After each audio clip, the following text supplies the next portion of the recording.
Hi, and welcome along to the best of enemies. My ball's flat. Hey, stop. I'm going to jump off. Hey, you're looking trim though. What have you been in the Well, gym you haven't. now? You've been running from the show. I'm past caring if Tottenham even win now. I mean, Expressions FC. Don Robbie is here in Here Saudi we go, Arabia. man. Yeah, here we Come go. to take over. What about your team? It's not about Man United right now. When was the last time you even won a game? We're the second best team in this league. That ain't a disgrace. Bournemouth versus Manchester United.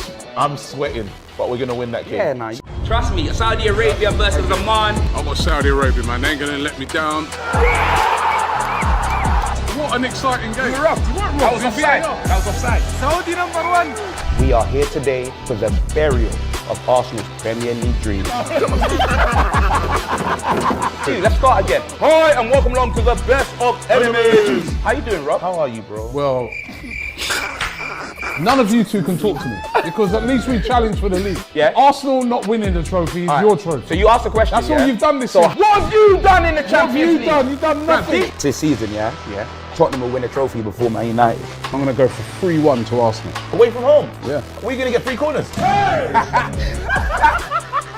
Al Riyadh, they're taking on Al Nassr today. Big game. One of the biggest games of the season.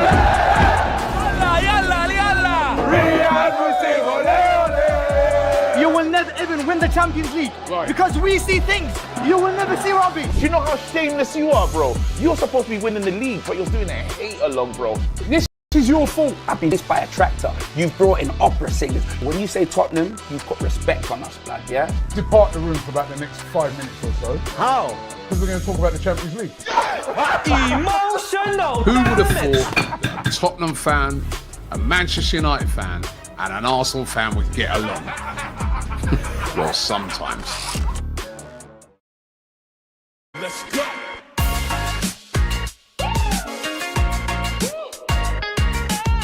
What do you do with yours? I do unlimited football content. Well, I do unlimited bragging. Well, I do unlimited swiping right. Well, I do unlimited doom scrolling. Well, I do unlimited sliding into the DMs. Well, I do watching TikTok on the bus without headphones unlimited. Oh, God.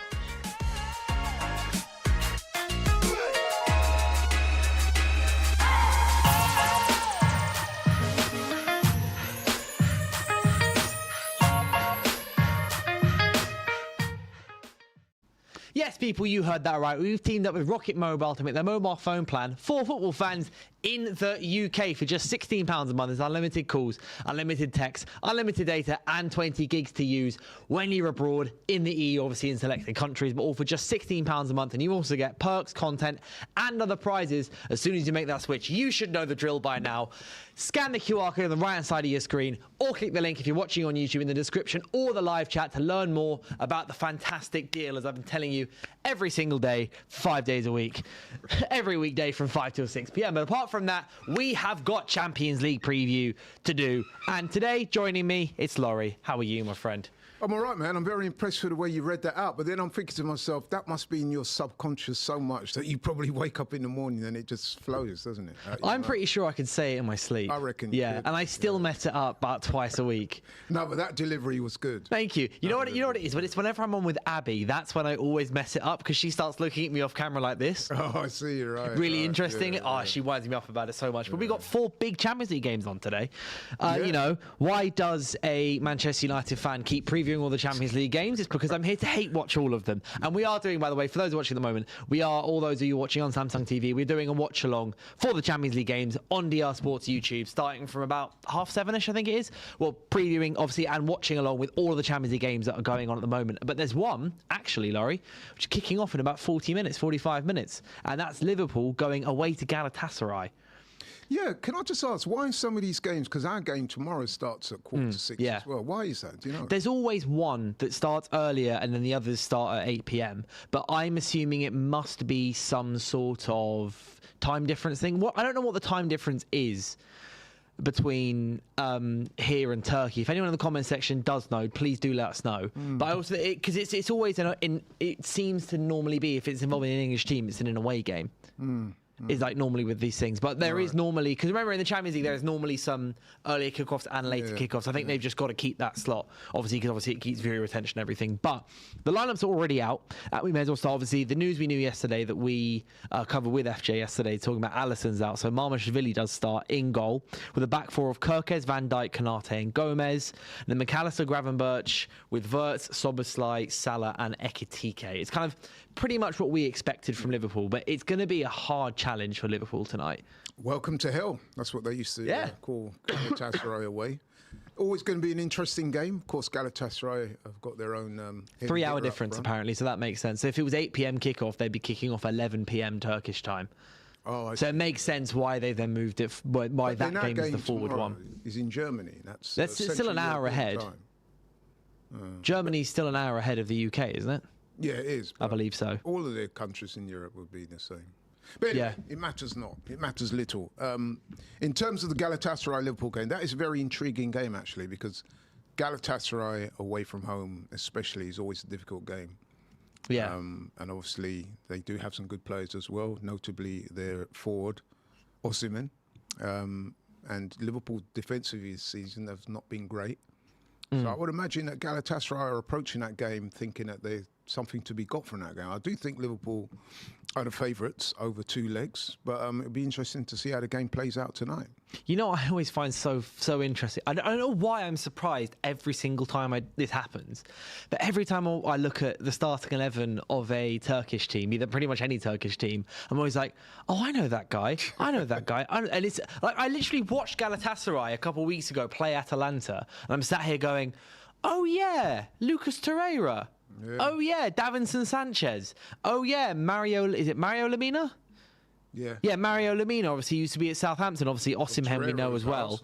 Yeah, so every time, I mean, the one thing is that isn't happening is, so Gundogan's on the bench, Sane's on the bench, Icardi's on the bench, Sasha Bowie's on the bench, all for Galatasaray. Like they've not got a fair amount of players who's starting. Obviously shows that they've got depth. I like FJ yesterday, well, we know how FJ is. Obviously you guys watching, you know how FJ is. It's like he says, oh, it's fine, we'll breeze past them. I'm really interested with this game. I think breeze past is a bit of a wild statement, because not many people breeze past Galatasaray, especially at their place. The Turkish fans are some of the most passionate and loud in the world, and Galatasaray is a heavily supported club. In fact, it's interesting because you don't live too far from me, so you may well appreciate this, but you will often see a lot of Galatasaray shirts around near where I live. I live in Enfield. Yeah.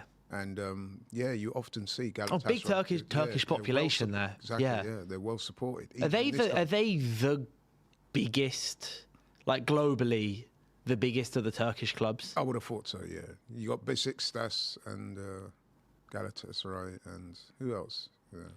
But anyway, Galatasaray. Fenerbahce is the other one. Is the other one that's in. And if you drive down green lanes on any given day, I'm sure loads of barbers. Yeah, but as well as loads of not barbers. Not that you ever go to them, obviously. No, not anymore. But you will always see at least one Galatasaray shirt or flag hanging outside one of the shops. I really supported club. It's such a bucket list. I know bucket list can be kind of cringe and stuff. For me, going to a Turkish football game, I really need to do it. Literally, one of the comments, Mr. Tupac Shakur, who I'm assuming isn't the real one, says Galatasaray is the loudest stadium in the world. I've been in the UK where Man U won the treble and Man City. It doesn't even remotely compare to Galatasaray fans just winning the league. Yeah, I mean, they're a crazy bunch of people. Yeah. They're a crazy bunch. Like, in a nice way. Yeah, but as in crazy fans, but obviously, in a good way, in a passionate way. Yeah, it's just the way that it works over there. So obviously, I want to go to games in South America. I want to go to some Argentina games, some Brazilian games. Obviously, at some point in my life, I want to go to the Turkish games. I don't need to go to Turkey for other reasons. I think I'm all right for now. But to go watch the football, I do really want to do that. Same with just going to more European away games and everything. Sure. But so if the Liverpool fans going to this game tonight, the away fans, it's going to be it's going to be really good fun. But at the same time, they are going to watch their team be put under massive pressure. This is a team. With all due respect to Liverpool, it's a team that folded a few times this season. So have we, and so have United. So I'm not sat here saying that I don't think that. Yeah. It's just Liverpool. But it is a team that we've seen on a few occasions not click into gear. And when they don't click into gear, it gets taken advantage of very, very quickly. And you can't really look past Osimhen for you, can you? No, that's what I'm saying. Can you? He's one of the best strikers in world football. So he's scored 7 in 7 of the 8 Champions League appearances that he's made so far this season. Wow. Galatasaray have won all 5 of their Champions League home matches, scoring 20 goals in that process. And Galatasaray have scored 5 goals against Juventus last month in the Champions League, obviously in the 5-2 win. Yeah. So no, I would not be at all surprised if Galatasaray got a favourable result tonight. I am edging Liverpool to win over both legs. Over 2 legs is a different story because they also have a very kind of, I would say, comparable, like kind of an English equivalent atmosphere in specifically European nights, like European nights under the lights at Anfield tend to be very, very interesting. I mean, we've seen the comebacks against Barcelona. I've watched United get battered there in the Europa League on Wednesday nights. Obviously, the comebacks against, what is it, like Borussia Dortmund as well of past and stuff at Anfield. So even if they do lose today, let's say Liverpool were to lose 3-2, 2-1 or even 3-1 or something, wouldn't put them out of the race at all. No, I mean, if we're being honest, Liverpool have the stronger lineup in terms of name recognition. Yeah. However, as we said, Galatasaray at home is going to be a very difficult proposition. And it's not just the fact that they have the fans, they do have talent as well. And like I said, I would imagine that Osimhen would get in Liverpool's team. What, a striker? Yeah. Yes, but I think that's because he's just so good. Yeah. Like if it was a fully fit Isak, like Isak we saw last season, I don't know if he would still get into the team. That's a real toss-up, I think. But yeah, currently, I mean, they would love a player like Osimhen. I think exactly. I say that any team would love a player like Osimhen. I still find it mad that he's in Turkey. I understand why that process happened. Obviously, he fell out with the Napoli board, went on loan to Turkey, really liked it there. They were the only people who would cough up his wage demands. So I understand why he's there, but I think it is mad that he's there. Yeah, it's mad that he's there, but it's also good he's there. It's nice to spread the love around in terms of talent, isn't it? It shouldn't be all the sort of big name clubs get all the big name players, if you see what I mean. So it's nice in a way that someone like Osimhen is playing for, you know, one of the slightly less big sides, if that word makes sense. Yeah, the normal Champions League sides, but not one of the normal champions. Yeah, one of the heavier hitters. Yeah, I'd say that. So I think it's quite good. But as I said, man, I mean, it would not surprise me if Galatasaray got a favourable result, because let's be honest, Liverpool, I know they had a win at the weekend, but it was only a few days before that win against Wolves where they were coming under a lot of pressure for losing against Wolves. Bottom place side in the Premier League, beat them. Galatasaray will be looking at it and thinking, well, if bottom place Wolves... So I mean, there's holes. This is why I think the game will be so interesting. Not even like trying to beat down Liverpool or anything. I'm quite excited for it. Yeah, it's just going to be good fun. Hopefully we'll be able to put some of it on, like obviously for us to watch here for the first 15 minutes. It for sure. Yeah, 100%. I mean, it's going to be on here. But one super chat's coming from Jackson Commander. Big up. He's a DR Sports member as well, by the way. So if you ever do want a membership, by the way, there's also extra content behind the scenes, everything. If you become a member on DR Sports YouTube channel, there's always like, it's always Hass's kind of like before Best of Enemies or something. I'll walk in and Hass has just got camera on me and I'm like, what do you want me to do? And he just goes, dude, just do something funny. But he does that for everybody and it's really great content. But what he says is, wanted to ask if you all have heard of the story of 2 MLS players being banned for life by the MLS. Have you heard about this? Yeah, I heard of that, yeah. For violating the gambling policy. They even put bets on their own teams and themselves individually. I saw that story a couple of my feed, and if the allegations are proven, right? Well, they have been banned. Yeah. The MLS have gone, you're banned. Right, okay. Well, that would appear that the allegations... So what it is it's MLS Geo, Derek Jones and Yor Yaboa, sorry if I've violated any of those names, have violated the league's gambling policy. The MLS have said that after an investigation, the league concluded that there are that the players engage in extensive gambling on football, including their own teams during the 24 and 2025 seasons. Obviously, the league season, the MLS are just their calendar year. So the 2024 season, 2025 season. The league initially put the pair on administrative leave in October, saying they only had potentially violated unspecific league rules. But it goes on about where's the other one? The league says the players likely shared confidential information with other bettors about their intent to draw yellow cards, etc., etc. To me, they should be banned for life. Which is what has happened. Do you think that's the kind of ban that should be coming down on players? Worldwide. Because we've seen it in the league. Or just in the MLS? They've been banned from the MLS. The MLS only have jurisdiction to ban players from their own league. But I'd like to see that ban extended because these guys knew what they were doing. You said yourself it was extensive. So not only have they, basically cheated the fans and cheated the integrity of the league, these two players have proven that they cannot be trusted, and there needs to be harsh punishments for people who engage in that type of thing, because if that type of behaviour is replicated across leagues, then there is no validity in what we're watching. So the whole thing is just... we've seen it in the Premier League a few times, like alleged betting offences and stuff. Obviously, the Lucas Paqueta debate and a couple of other stuff. And obviously, I remember, was it the Pakistan national cricket team? Was it about 10, 15 years ago, wasn't it? They had there was a huge scandal with that. I remember because I really, really liked cricket at that time, and they all got banned for like 10 odd years. And obviously, it plunged the entire... there was a whole range of things from match fixing to what they call spot fixing, which is where someone will deliberately bowl a no ball in the third ball of an over, and there's then someone else would have lumped 10 grand on that to happen at odds of 1 in 1,150. Apparently in the Indian subcontinent especially, it was very prevalent, that sort of betting. But yeah, I mean, in terms of these two guys, that life ban should be extended across football for me. As in, do you feel there should be some kind of maybe universal governing body that looks at this stuff, like maybe like an extension of FIFA or something that apply these bans more? So as in, you're saying FIFA. They shouldn't then go and they shouldn't be allowed FIFA to then... is like the worldwide body, right? Yeah, well, there should be an arm where they ban this kind of stuff. They should apply that ban. So these guys can't then go for and play for a League One team or play in Brazil or something. They can't be trusted. And like I said, if you have players that are willing to engage in this type of behaviour, what that does is it undermines everything about the game that you're watching, doesn't it? Yeah. So even from a viewer's perspective. We cannot be sure of what we're watching. So that's why I'm saying that the punishments need to be severe. You know what I mean? There's no messing about. Once you get caught for that kind of, if you're going to eradicate this type of stuff, I don't think you can have 1, 2, 3, 4, 5 year bans or whatever. It needs to be severe punishments. Yeah, but then, in my opinion, there is also the extent that FIFA in the past haven't always been. Whatever. We've acted about integrity on a lot of things, but.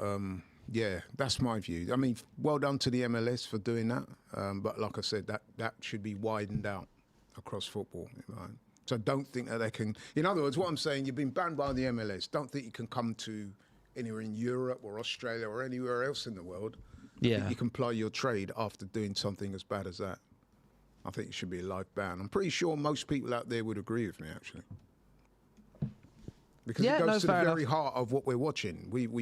People pay their money. It's definitely, it's offensive to viewers, isn't it? Being like, I want to watch you play the sport that, I either pay a TV subscription for you to play, or I go to the games, or I pay a season ticket and stuff, and then you're deliberately getting worse at it for your own financial gain at the expense of, well, you're already being paid to do that. This is your job. This is your profession. It's like me betting on me saying specific words at specific minutes of Diaz Sports Live at 5, which may makes no sense in the context of stuff. But no, I do agree. Insofar as after a while, fans will not be sure that what they're watching is authentic. Yeah. And if it gets to that stage, then what is the point of watching it? So yeah. Yeah. Another game. Go back to some of the UCL stuff as well, the Champions League stuff. The thing that the game that, to be fair, I'm most waiting for, I'm most excited for today is Newcastle hosting Barcelona. I think this could be really good fun. Yeah, that could be good fun. But you know what? The Liverpool Galatasaray, maybe because I kind of smell a bit of an upset in that game, I've probably got my eyes a little bit more on that one. Don't get me wrong, the Newcastle Barca game can be a great game as well. especially if Yamal turns up and plays to the levels that we have seen in the past couple of years. But that Galatasaray-Liverpool game, there's something about that game, man, that I sense that there could be a story coming out of that game tonight. Is that Liverpool one then the one you're most excited for? Like you'd kind of like yes. out of the pick of the four tonight, because obviously we've got more games tomorrow, which we will cover tomorrow. But I see. SLD says Rashford will score and Dylan will have to apologise to him for what, bro? For what? Why am I? I love Marcus Rashford. You're a Rashford fan, aren't you? I am a massive Rashford fanboy. Paid up member of the Rashford fan club. I'm paid. I've not paid for it. There's had some diminishing returns earlier on in the season, isn't it? And the way he left United, there was a lot of a lot of United fans I know that weren't best pleased with him. Yeah, it's just messy and it's gross. But like from a football perspective, a football level of me just. Players that I loved to play, loved watching play, grew up. Like I still remember I remember his debut so well. I so specifically remember with Marcus Rashford's debut, texting my mate and going, "We're gonna lose to these Midtjylland guys, by the way, because we've got some kid called Rashford that's starting." Because this was like Anthony Martial when Martial was. Like maybe 22, 23, right, yeah. And he was like had really been kicking on Martial, and he was looking really good as like our best forward for sure. Yeah. Like lining up with Memphis Depay on that night, and then he got injured in the game. He got injured in the warm up, and I was like, "We're finished." Memphis Depay's not on great form. He's not a great start to life at United. Martial's injured. We've got this kid called Borthwick Jackson at left back. We've got Vieira at right back and Marcus Rojo at centre back, I think. And I was like, what are we doing here, guys? Then Marcus Rashford comes up. Memphis puts in a 5-star performance. Rashford, 18-year-old babyface Rashford, scores twice on his debut. Then 4 days later, does the same thing against Arsenal, scores two lovely goals in his Premier League debut. Then a couple of days later, I think he then later scores on his FA Cup debut against West Ham. He scored on his England debut. He scored on his England debut, his Champions League debut, his Europa League day. He scored like every single day, first start for England as well. It was that first 12 months with Marcus Rashford at United was nuts. I've not seen something like that. Obviously, I'm fairly novice as a football fan wise, being 25 rather than like 50, 65. But it was mental. So I will always have that, regardless of how it ended up. If people think he was too lazy or didn't care enough, blah blah blah. For me, it's like I will happily watch Marcus Rashford play football any day of the week, and I'm happy I get to do it tonight again against English opposition. Rashford at United is what happens with a lot of players. Manchester Derby debut as well. Sorry, just some other ones from the comments. No, what I'm saying is, like, what happened with Rashford at United happens with a lot of players who start off at a particular club very young, and they're there, and then after a while, they hit that again. I'm going to use the term. Diminishing returns, whereby they tend to stagnate, and the trajectory slips, and you think he's probably been there a little bit too long. He probably needs a new challenge. So by the time he left to join Barcelona, I do think it was the best for both parties that he left. It's. I remember this is the same thing that I remember saying this when Trent left as well. Trent left Liverpool. Is that I just don't think like the one club player really exists anymore at the top level. It doesn't, because there's so many options these days. Like maybe 25 years ago, when obviously Ryan Giggs, one club player, Paul Scholes, one club player. Are there any famous one club player Arsenal examples for Arsenal? Even like further back. Well, it's been a few. I mean, or like players that at least spend like the majority of their entire big parts of their careers at Arsenal. I think it's something that you're seeing less and less, and probably will be less and less in the future, because, like you said, it's the way you. Yeah, but I understand it. If you win with your boyhood club, let's say I think Trent is just the most. The Rashford stuff, there is other factors at play there, but the Trent one was. He won. He was at Liverpool for 20 years. He won the Premier League, the Champions League, the FA Cup, the Carabao Cup, with his boyhood club over the course of 8, 9, 10 years in the senior team. Why wouldn't you want to go win something else somewhere else? Because like now these days, you are so exposed to Real Madrid, Barcelona, Bayern Munich and co. Even further out, outside the top 5 leagues, you're exposed to just how much fun, for example, the Turkish league is, and also the money that comes in when you play for MLS teams or Saudi teams or like Turkish teams, etc., or just other teams out there. Like, it's the better decision, I think, these days for players to go and play for other clubs, even in the situations where, like, 26, 27, 28 years old, you've already done everything that you set out to do and wanted to do in your career with your boyhood club.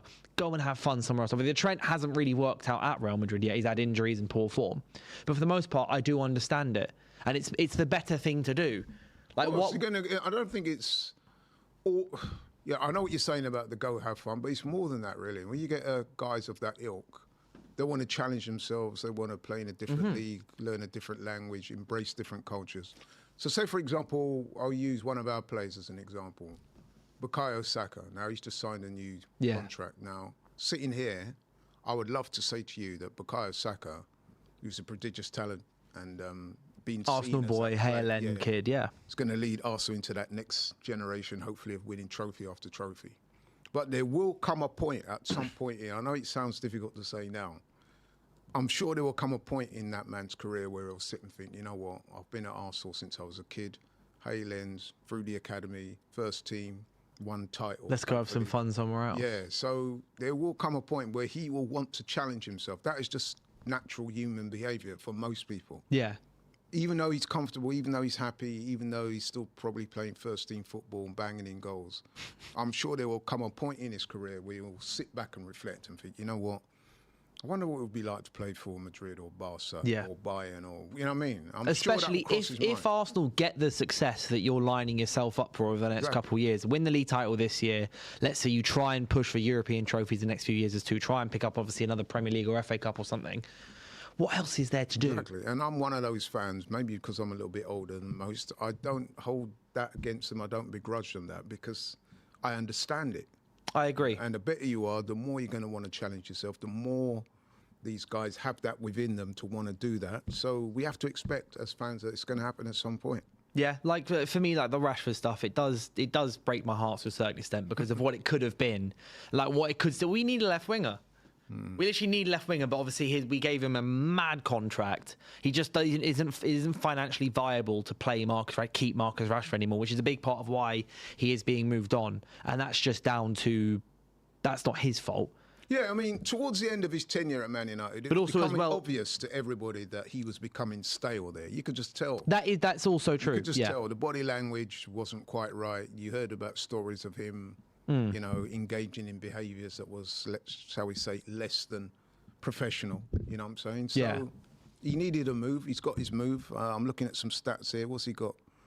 10 goals and 13 assists in 37 appearances this season. Barcelona this season. He's having a great season. Yeah, and to bring it back to the Newcastle game, obviously Barcelona Newcastle tonight, he scored 2 absolute worldies against them when they played each other earlier on this season. Right.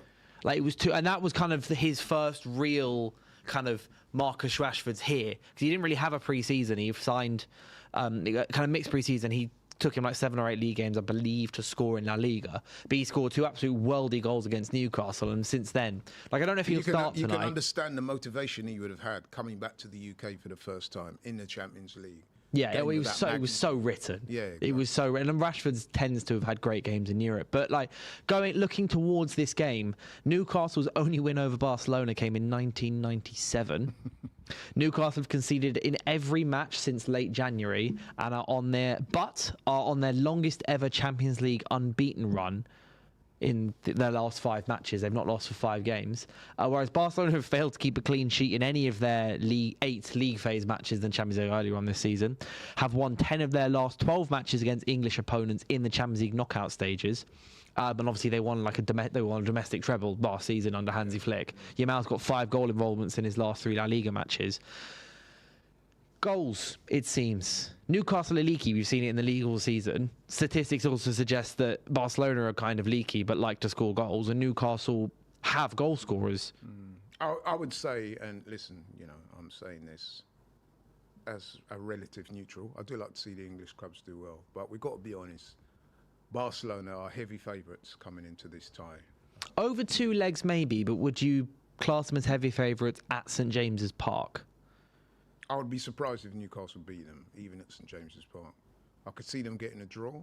I can't see them beating Barcelona, and I definitely can't see them beating Barcelona in Barca, the Camp Nou. However, it's football, and I'm aware that things can happen. But yeah, my honest thoughts is that if Newcastle was to overcome Barcelona at this stage of the competition, to me that would be a massive upset. I can't see it, to be honest. Yeah, some of the comments are asking, is Bruno G back? No, he's not expected back until next month. Yeah. Which is a big, big miss. It is. That's a guy, by the way, who's being linked to all the big clubs at the moment, especially after Newcastle. If Newcastle don't get any European football next season, there are I can some. see a few of their players. I'd like Tonali, Champions League level player. Bruno G, Champions League level player. I would even this is more specifically just me because I like him as a player, but I also think Harvey Barnes has a big move in him at some point. Not necessarily to be one of the world's best left wingers, but I really like him.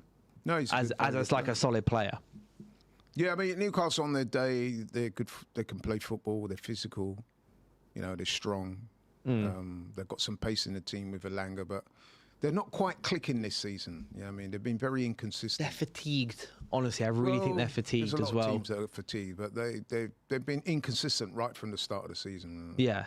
Eddie Howe's under a bit of pressure. Listen, I wish them all the best, but I can't see past the Barcelona. For me, what I'm looking at this game is, do you remember when they beat PSG 4-0 a couple seasons ago? A, they have that in them. B, when Barcelona played Chelsea and they got done in, Chelsea put 6 in the back of their net. 3 got called for offside, and if I remember correctly, all of those offsides were within a foot. Like they were not like clear and obvious offsides. They were like, if half a yard back would have been 5-6 goals. And Barcelona will play like that. They will play like that. They've got a couple of injuries. Like Jules Koundé is injured, De Jong injured, Gavi injured, Balde, Christiansen. They do have injuries in like kind of defensive midfield and in defence. But obviously, they've got great players like Yamal, Pedri, Lewandowski, Rafinha, Lopez, Rashford, and co. So I do really think that, although yes, Barcelona might win this game, Newcastle can. There's a world where Newcastle can score 2 or 3 still. Even if, I don't know if that will necessarily happen, but it's not like I'm looking at this game and it's like, Bayern Munich's defence or Arsenal's defence or one of the big, the big defences, all the big dogs at the back. Yeah. There's space for both teams here. Yeah, you're right. However, I just can't see Newcastle overcoming Barcelona over 2 legs. Like I said, the first Trippier against one of Rafinha or Rashford. Well, there you go. The first game gives the atmosphere is going to be great tonight. The Barcelona fans stuck them in the gods, as you tend to do when you go to Newcastle, so they'll have that advantage. But honestly, I'll ask you, for your score. Also, you in the chat as well. Those are start that one again. Those of you watching on YouTube, score predictions for Newcastle versus Barcelona. I'm gonna go Newcastle 1, Barcelona 3. I was going to go 3-2 Barcelona. Newcastle do look shattered. Or is it? Ewan in the chat says City dismantled them. They're knackered. Talking obviously about Newcastle. They are tired. That's what I mean. Like, they look fatigued. They look tired. But the thing is, there is something there for Barcelona over the top behind. Sorry, something there for Newcastle over the top of Barcelona's back line. I'm going to go 3-2. I'm just hoping. Whenever I predict goals in these games, I'll sit there. There's like 4 or 5 of us on this watch along. For those of you asking, by the way, yes, we're doing a watch along for the Champions League games from about 7:30-ish all the way up until the end of the 8 p.m. games. With I think we got like Dean, possibly Doyle. Kaya, I can't remember who else is coming on. There's like 4 or 5 of us coming on. Clinton, I think, is coming on, yes, as well. Again, obviously with the Newcastle game, should be fun. But also, so we got what's the poll in the way? We got 4-2, 3-1 Newcastle, 3-1 Barcelona, 3-1 Barca, Rashi hat trick, 2-2, 3-1 Barca, 2-1 Barca. Also in the poll, most people are backing a Barcelona win. But what's the score predictions for them for the Galatasaray Liverpool game? You know what? I'm going to go 1-1. I was going to go with a draw, but I think, again, more goals. All right, you could well be right, but I see a draw. I don't see Galatasaray losing tonight. Galatasaray try and win by just outscoring their opponents. That's like from when I've watched them a few times, like 3 or 4 games I've watched them this season. As I said, they've got like 20 goals in 5 home matches in the Champions League. I can see 2-2 or even possibly like 3-3. I mean, I've gone 1-1, a bit conservative maybe, but yeah, I think it'll be a draw, definitely. Yeah, I hear that. And in the other game we've got, this will be the fun one, Spurs going away to Atletico Madrid. You never know with Spurs. I mean, with Abby, by the way, has gone into hiding. She's not here today. She's not in the studio today. It's not often you would say this about a Champions League fixture, but Spurs have genuinely got bigger fish to fry, haven't they? What than their Champions League quarter-final? Yeah. Imagine saying that, especially for a club like Spurs, but they genuinely have. I mean, they could win this game tonight, unlikely, but it wouldn't really affect too much, I guess, from a point of confidence and morale maybe, but you know what I'm saying, their priorities are not the Champions League by a long stretch. Yeah. Their priorities remaining in the Premier League, which at this moment in time, as we sit here now, is in grave jeopardy. Is it a free hit? I mean, they could go there tonight and get pumped, and then obviously the morale is even more affected. Even more. This is what I was going to ask you is, like, because in general, I don't think I've ever seen a club in this situation, like in the way of A, being one of the biggest clubs in England, in Europe, B, in a relegation battle, and then C, in the Champions League quarterfinals against one of the other biggest teams in Europe. Like one of the big hitters in Europe. It's mad because, and then you add, you add to it that you go, okay, maybe with Spurs in a relegation battle. I'm not sure who are Tottenham playing on the weekend. After this game, they have got Forest. Got Forest. Liverpool. So it's Liverpool away after this, which is on Sunday. They're playing Atletico Madrid today away, and then they're going to Liverpool away. You think, okay, maybe you got to rest some players in order to, against Atletico Madrid. Maybe try and hold out. Maybe only lose 1-0 or 2-1 or something. Make sure that it doesn't go that bad. And then I go, wait, rest who? Yeah. They've got no one to rest, and B, no one to come in to rest any players. You know what? I'm looking at their next 3 fixtures. So obviously they got Atletico tonight. They've got Liverpool at the weekend, and then they've got Forest at home. Forest at home, and then Sunderland away. Sunderland. Can you see a win from those? I can't. I cannot. That's what I'm saying. So no. They're in real trouble. This is what I think, because they are completely and utterly hamstrung. Because they don't have rotation and they've got 2 games away. They might be better off not turning up.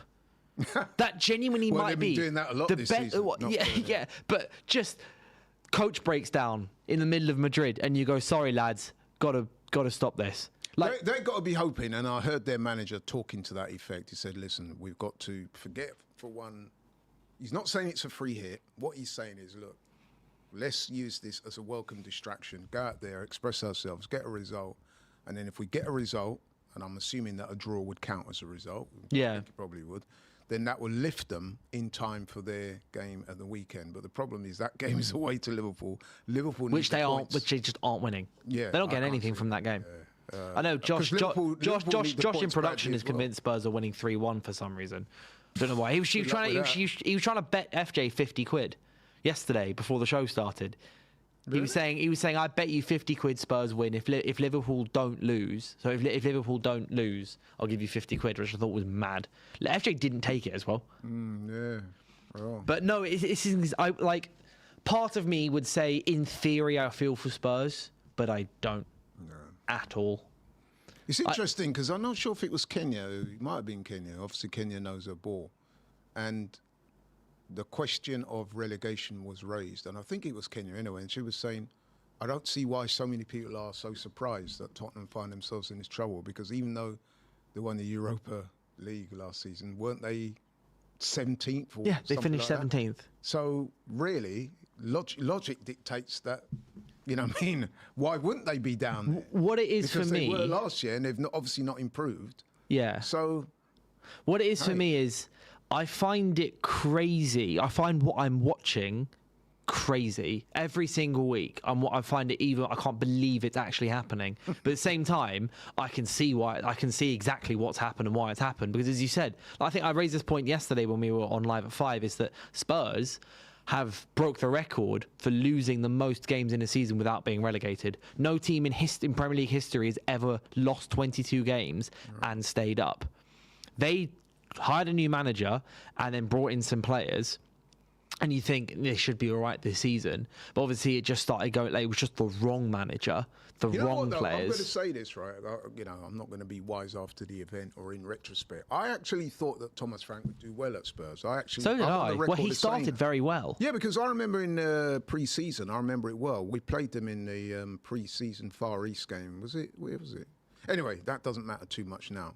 But they beat us. It wasn't a very good game to watch, pretty ugly game. But they got a goal.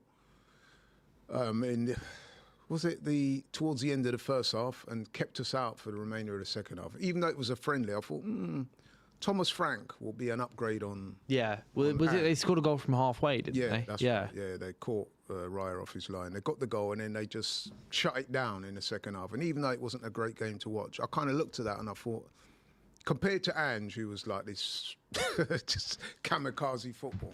Yeah. I think now they've got a manager who's a bit more tactically oriented. And I thought he'd be an upgrade on Ange. They brought in a few decent players, you know what I mean? Yeah, Yavi Simons and people like that. And I thought, kudos, people like that. I think, you know what? They'll be all right. I thought they'd have a decent season. I didn't think, obviously, they would win the Premier League or Champions League or anything like that, but I thought that they would have a decent season. He and Thomas Frank would be the catalyst for them to push on. Javi Simons, Kudus, Mateus Tell, Danso were the kind of the teams, and also like João Palhinha as well. Colin Wani came in.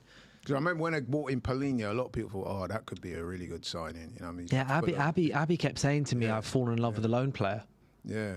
So it's gone disastrously wrong. To be fair to them, they have had injuries. That should be taken into account. But even so, like the way they've imploded. The injuries at this point feel basically systematic in the way that it's like the third season in a row. I know season 1 and 2, you can blame it on Ange. You can go Ange's style of football, blah, blah, blah. But I don't remember Brentford having masses of injuries under Frank at any point. I mean, maybe they did have a few injuries. I've got that wrong and I've just missed it. But like Frank's style of football isn't exactly a style of football that kind of puts, I don't know, hamstrings on alert or anything, or asks too much of players athletically. Yet they've got more and more and more and more injuries.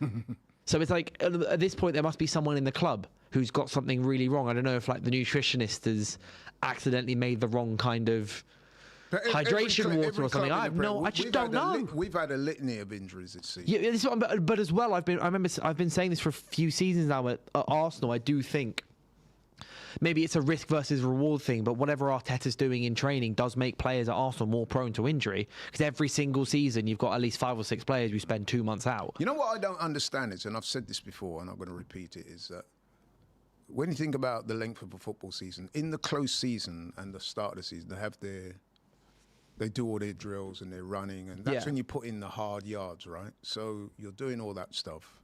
Then the season starts and it's game after game after game. Why are these players being like worked hard in training to the point that you're picking up a lot of injuries in training? Surely the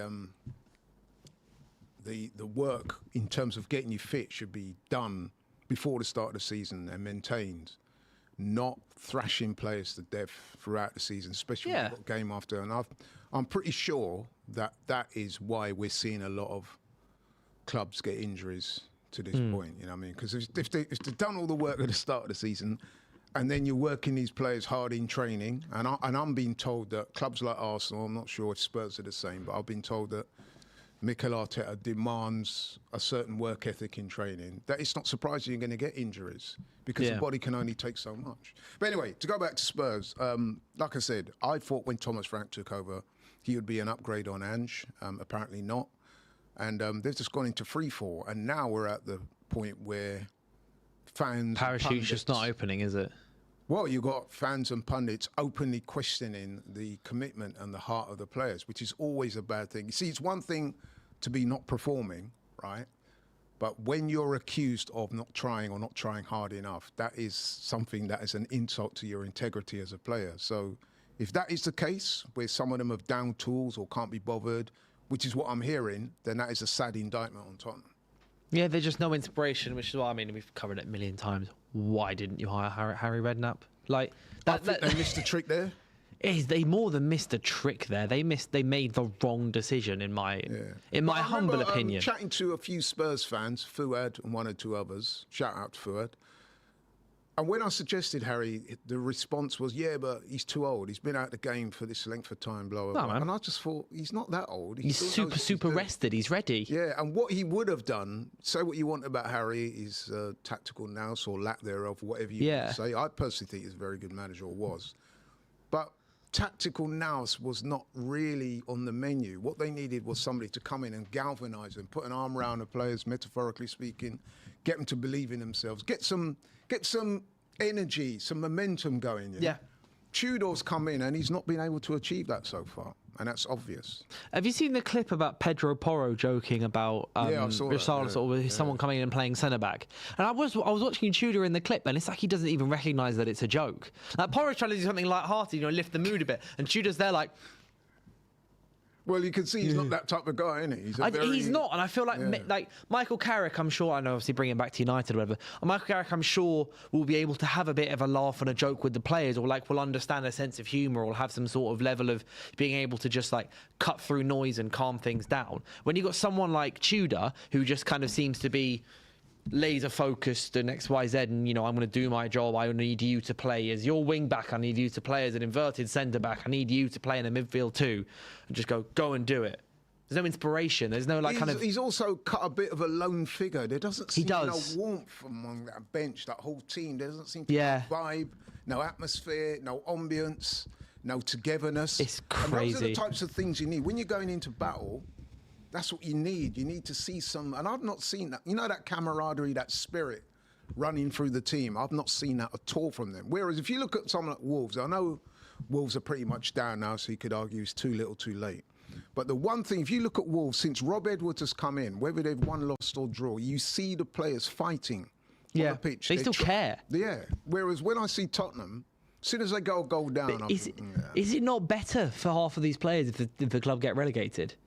Romero gets his move on the cheap. Van de Ven gets his move on the cheap.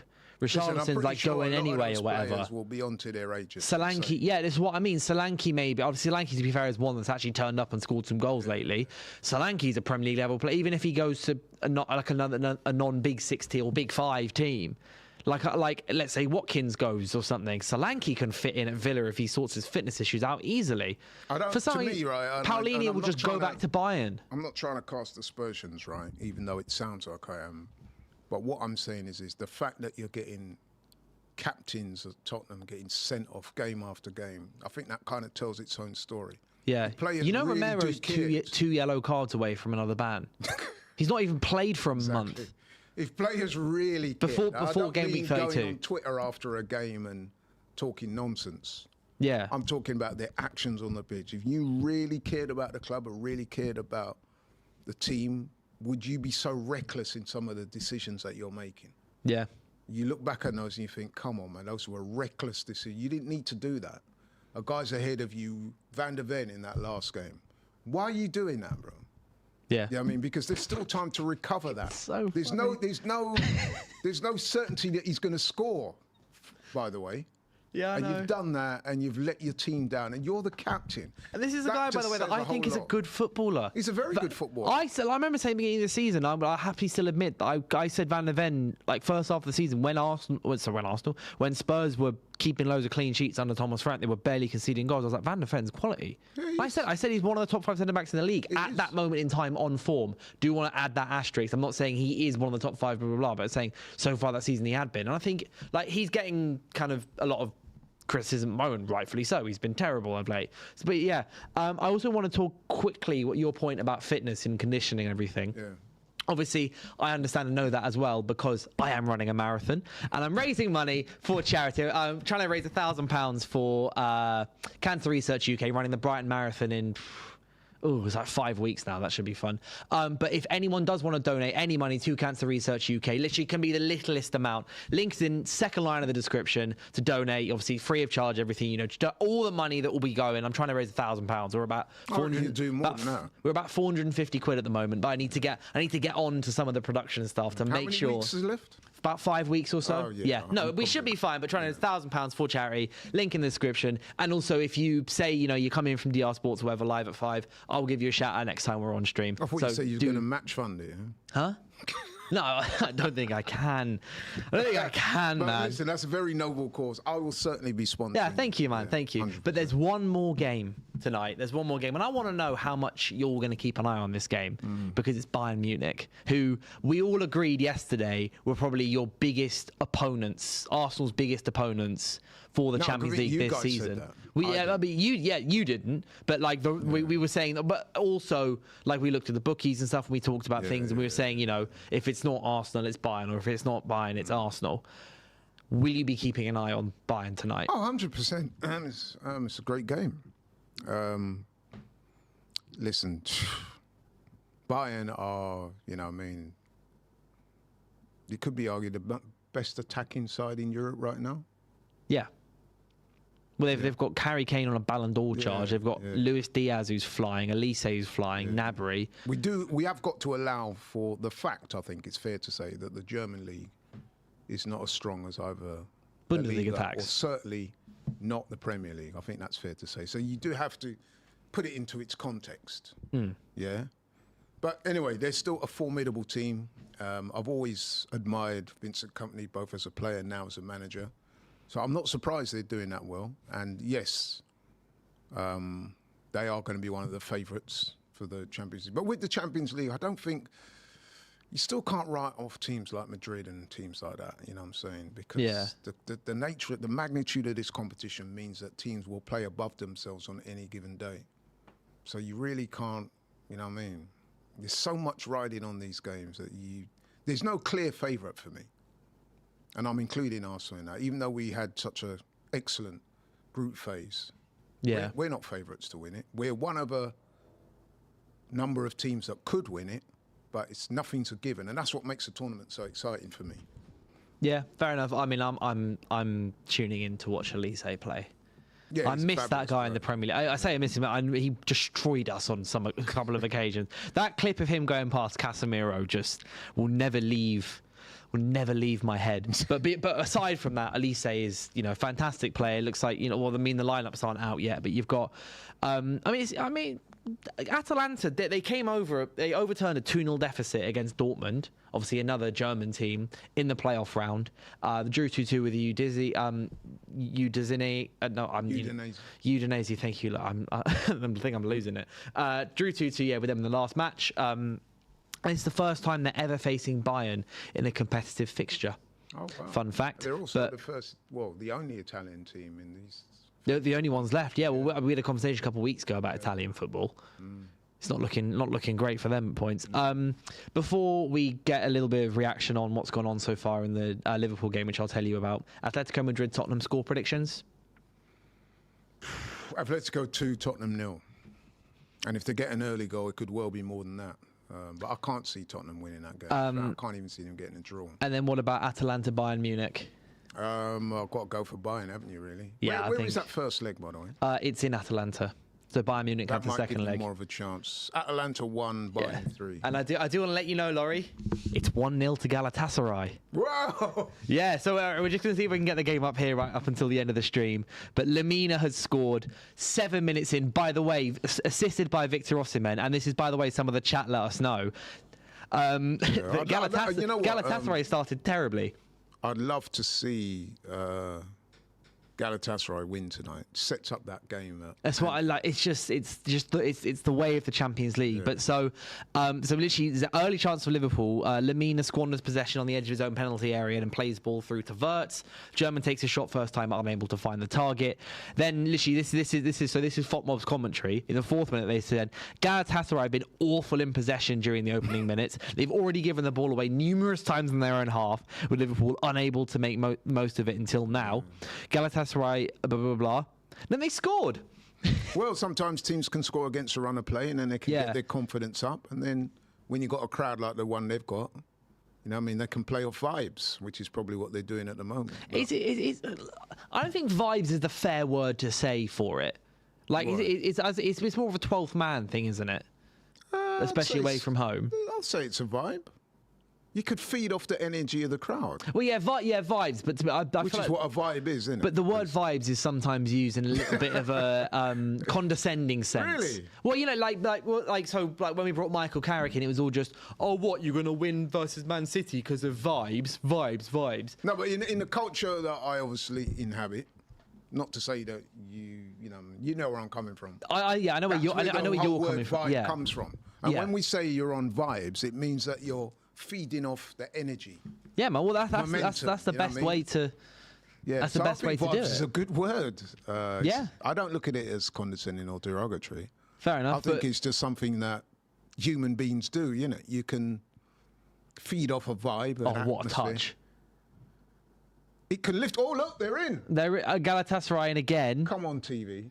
Stop. Bruh. Okay, okay. I don't know actually what happened there because the TV stopped. In other words, what I'm saying is they will get better now. They've got the goal. They're in front. The crowd will be making rapturous noise. Yeah, this is what I mean about Liverpool. The energy that they can. This is what I mean about Liverpool, though, as well as like there's holes. Yeah. They fold. They do fold. They can do this season.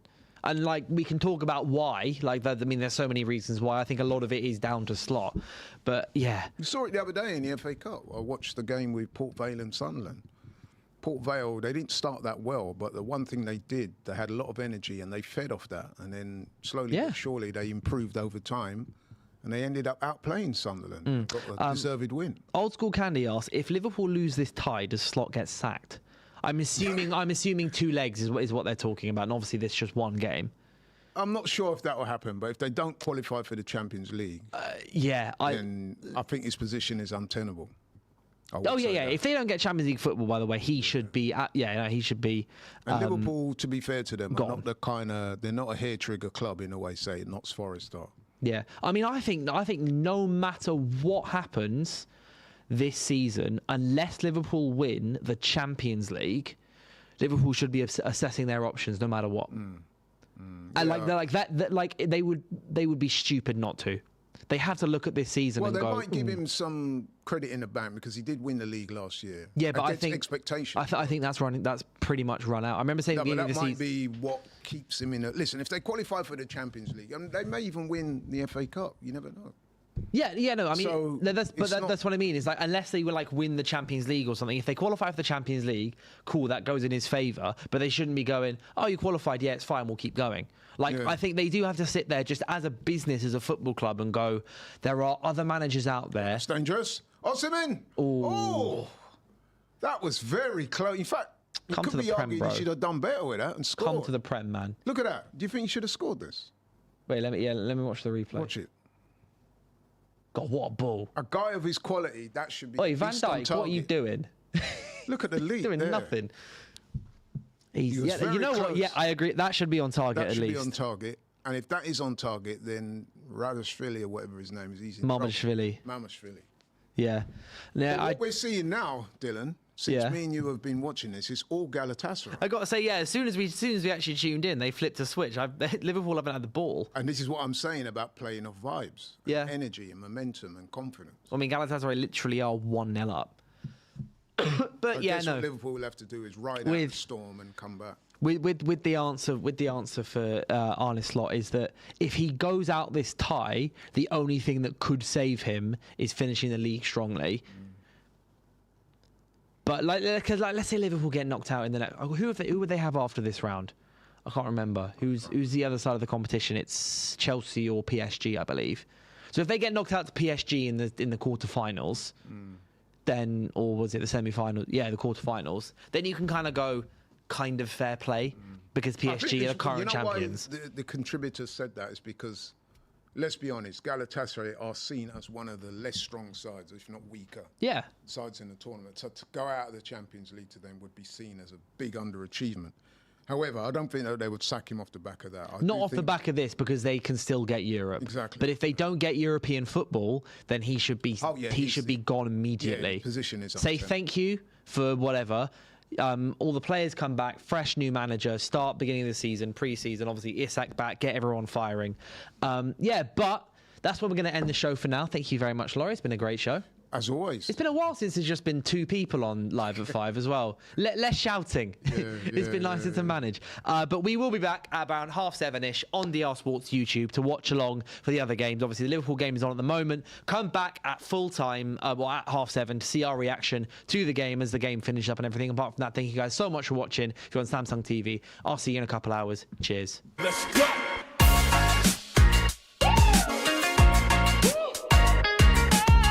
What do you do with yours?